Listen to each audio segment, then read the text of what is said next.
ಐತಿಹಾಸಿಕ ಸಮಾವೇಶವನ್ನ ತಮ್ಮೆಲ್ಲ ಗಣ್ಯರನ್ನ ಸ್ವಾಗತ ಮಾಡಬೇಕು ಅಂತ ಭಾರತ ರಾಷ್ಟ್ರೀಯ ಕಾಂಗ್ರೆಸ್ನ ಹಿರಿಯ ನಾಯಕರು, ಮಾನ್ಯ ಪಶುಸಂಗೋಪನೆ ಸಚಿವರು ಹಾಗೂ ಮೈಸೂರು ಜಿಲ್ಲೆಯ ಉಸ್ತುವಾರಿ ಸಚಿವರಾದಂಥ ವೆಂಕಟೇಶ್ ಅಣ್ಣವ್ರನ್ನ ವಿನಂತಿ ಮಾಡ್ತೀನಿ.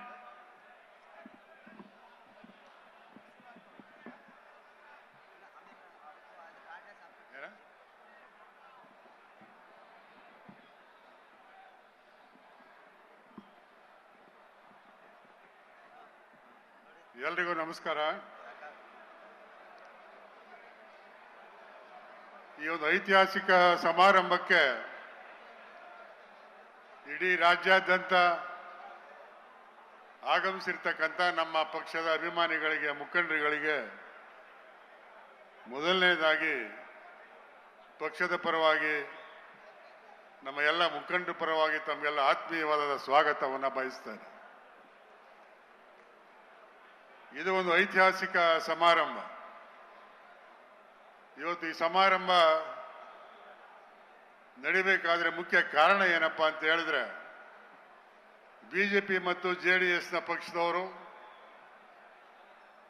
ನಮ್ಮ ಪಕ್ಷವನ್ನು, ನಮ್ಮ ಸರ್ಕಾರವನ್ನು ತೆಗಿಬೇಕು ಅಂತೇಳಿ ಸುಳ್ಳನ್ನ ಸತ್ಯ ಮಾಡ್ತಕ್ಕಂಥ ರೀತಿಯಲ್ಲಿ ಇವತ್ತೇನು ವರ್ತನೆಯನ್ನು ಮಾಡ್ತಾ ಇದ್ದಾರೆ.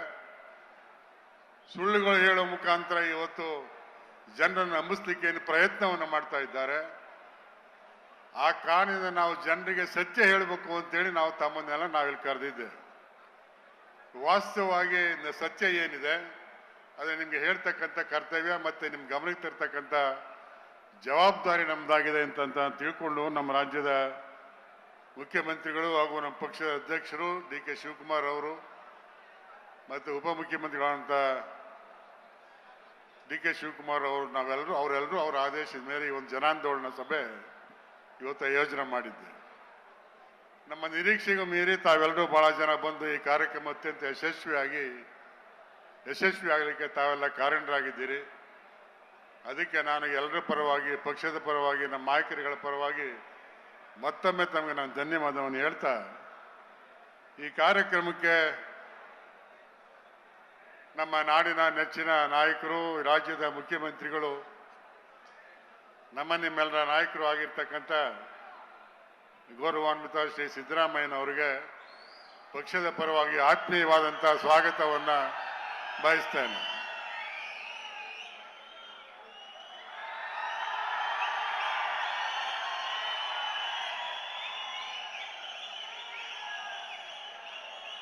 ಹಾಗೆ ಈ ರಾಜ್ಯದ ಉಪಮುಖ್ಯಮಂತ್ರಿಗಳು, KPCC ಅಧ್ಯಕ್ಷರು ಆಗಿರ್ತಕ್ಕಂಥ, ಈ ಪಕ್ಷಕ್ಕೆ ಹೊಸ ಚೇತನವನ್ನು ತಂದುಕೊಟ್ಟಂಥ ನಿಮ್ಮೆಲ್ಲರ ನಾಯಕರು ಆಗಿರ್ತಕ್ಕಂಥ, ಮತ್ತು ಈ ಹೋರಾಟದಲ್ಲಿ ಬೆಂಗಳೂರಿನಿಂದ ಮೈಸೂರವರೆಗೆ ಎಲ್ಲ ಕಡೆ ಸಭೆಗಳನ್ನು ಮಾಡಿ ಜನರಿಗೆ ಸತ್ಯವನ್ನು ಹೇಳ್ತಕ್ಕಂಥ ರೀತಿಯಲ್ಲಿ ಅವರು ಮಾಡಿದಂಥ ಕೆಲಸ ಅತ್ಯಂತ ಶ್ಲಾಘನೀಯವಾದಂಥ ಕೆಲಸವನ್ನು ಅವರು ಮಾಡಿ ಜನರಿಗೆ ಎಚ್ಚರಿಕೆಯನ್ನು ಕೊಟ್ಟಿದ್ದಾರೆ, ಎಚ್ಚೆತ್ತುಕೊಟ್ಟಿದ್ದಾರೆ. ಅವ್ರಿಗೂ ಸಹ ತಮ್ಮೆಲ್ಲರ ಪರವಾಗಿ, ಪಕ್ಷದ ಪರವಾಗಿ ಆತ್ಮೀಯವಾದ ಸ್ವಾಗತವನ್ನು ಬಯಸ್ತೇನೆ.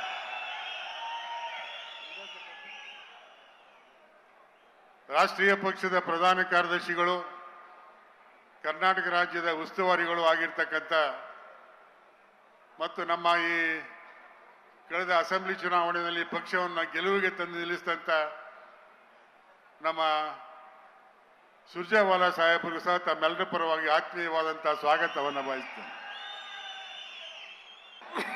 ಉತ್ತರವನ್ನ ಕೊಡಲಿದ್ದಾರೆ. ಅದಕ್ಕಾಗಿ ಈ ವಿರೋಧ ಪಕ್ಷದವರಿಗೂ ಒಂದು ಕಿವಿ ಮಾತಿದೆ. ತಾವು ಅಧಿಕಾರದಲ್ಲಿದ್ದಾಗ ಮಾಡಿರುವ ಹಲವಾರು ಹಗರಣಗಳು, ಇವತ್ತು ತಾವು ವಿರೋಧ ಪಕ್ಷದಲ್ಲಿ ಇದ್ದೀರಿ ಅಂದ ತಕ್ಷಣ ತಮ್ಮ ಜವಾಬ್ದಾರಿ ಅಷ್ಟಕ್ಕೆ ಮುಗಿಯೋಲ್ಲ. ತಾವು ಸರ್ಕಾರದಲ್ಲಿದ್ದ ಮಾಡಿದ ಹಗರಣಗಳು ಇವತ್ತು ಜೀವಂತವಾಗಿರ್ತಾವ, ಶಾಶ್ವತವಾಗಿರ್ತಾವ. ಅದಕ್ಕೆ ಉತ್ತರ ಕೊಡುವಂಥ ಪ್ರಯತ್ನ, ಜವಾಬ್ದಾರಿ ನಿಮ್ಮದು ಕೂಡ ಆಗಿದೆ.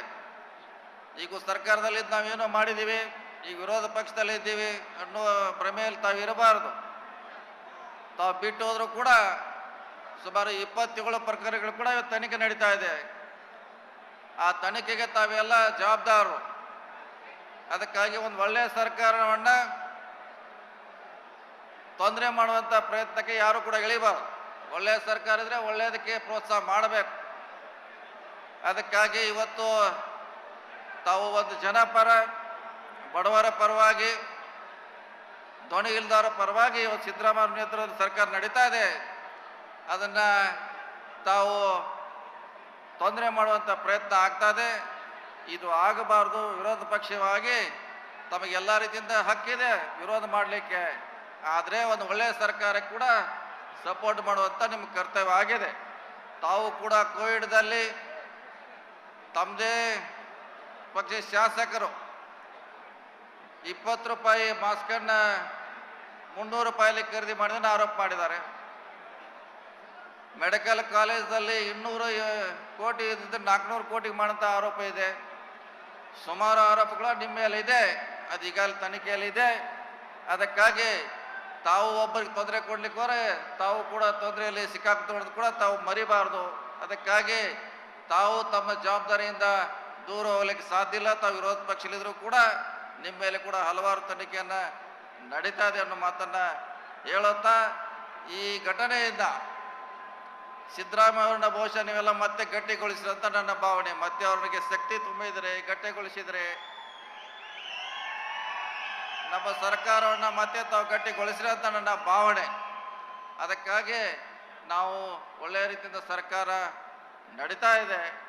ನಾವು ಕಾನೂನು ರೀತಿಯಿಂದ ಹೋರಾಟ ಮಾಡಲಿಕ್ಕೆ ಬದ್ಧರಾಗಿದ್ದೀವಿ ಅನ್ನೋ ಮಾತನ್ನ ಮತ್ತೊಮ್ಮೆ ಹೇಳ್ತಾ, ಈ ಘಟನೆ, ಈ ಸಮಾವೇಶ ಸಿದ್ದರಾಮಯ್ಯ ಅವರಿಗೆ ಮತ್ತು ಕಾಂಗ್ರೆಸ್ ಪಕ್ಷಕ್ಕೆ ಮತ್ತೆ ಒಂದು ಶಕ್ತಿ ಕೊಟ್ಟಿದೆ ಅಂತ ಹೇಳಿ ನನ್ನ ಮಾತು ಮುಗಿಸ್ತು. ನಮಸ್ಕಾರ ಎಲ್ಲರೂ.